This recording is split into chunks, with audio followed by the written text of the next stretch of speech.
ठाकुर की हवेली। हवस, पिशाचिनी और मौत का खेल चैनल को अभी सब्सक्राइब कर दें। अब इसे और भी ज्यादा सेक्सी, डार्क और एक्सट्रीम बना रहे हैं ताकि देखने वालों को डर और उत्तेजना दोनों का चरम अनुभव हो। गांव की सबसे काली रात, जहां वासना और मौत साथ साथ चलती थी। गांव के बाहर काले घने जंगलों में ठाकुर प्रताप सिंह की हवेली खड़ी थी। यह हवेली केवल एक महल नहीं, बल्कि हवस, तंत्र मंत्र और शैतानी इच्छाओं का अड्डा थी। यहां हर रात औरतें आती, लेकिन लौटकर कभी नहीं जाती।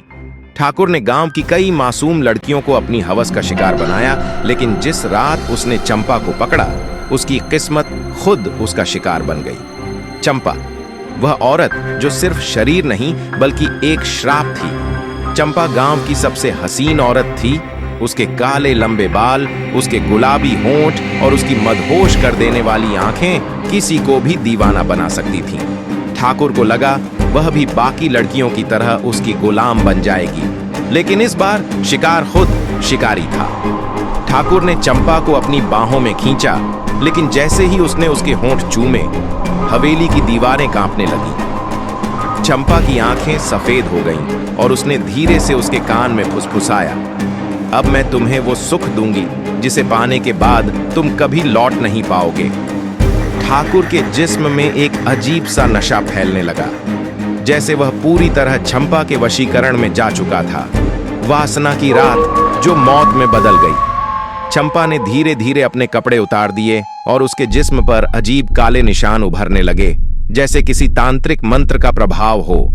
ठाकुर ने उसे अपने बिस्तर पर गिराया, लेकिन जैसे ही उसने उसके जिस्म को छुआ, वह तड़पने लगा। उसकी नसों में आग जल रही थी, लेकिन वह रुक नहीं सकता था। चंपा ने अपनी नंगी जांघों से उसे जकड़ लिया और धीरे धीरे उसके जिस्म से खून चूसने लगी, लेकिन दर्द के साथ साथ उसे आनंद भी महसूस हो रहा था। ठाकुर के दोस्त हवेली में मौजूद थे, लेकिन वे खुद अपनी जगह से हिल नहीं पा रहे थे, जैसे किसी ने उनके जिस्म को जकड़ लिया हो।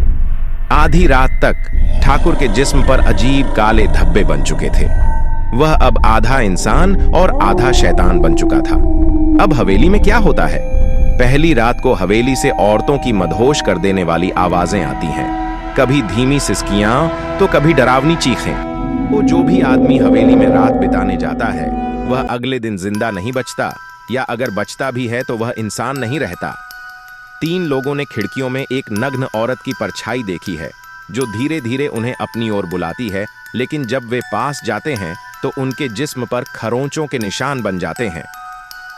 कई लोगों का दावा है कि हवेली के अंदर एक अदृश्य औरत उन्हें महसूस होती है।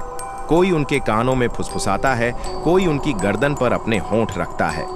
अगर कोई मर्द इस हवेली में ज्यादा देर तक रुक जाए तो वह खुद हवेली का हिस्सा बन जाता है और फिर कभी वापस नहीं आता। स्टोरी कैसी लगी कमेंट करें, वीडियो को ज्यादा से ज्यादा शेयर करें और हाँ, चैनल को भी सब्सक्राइब कर दें।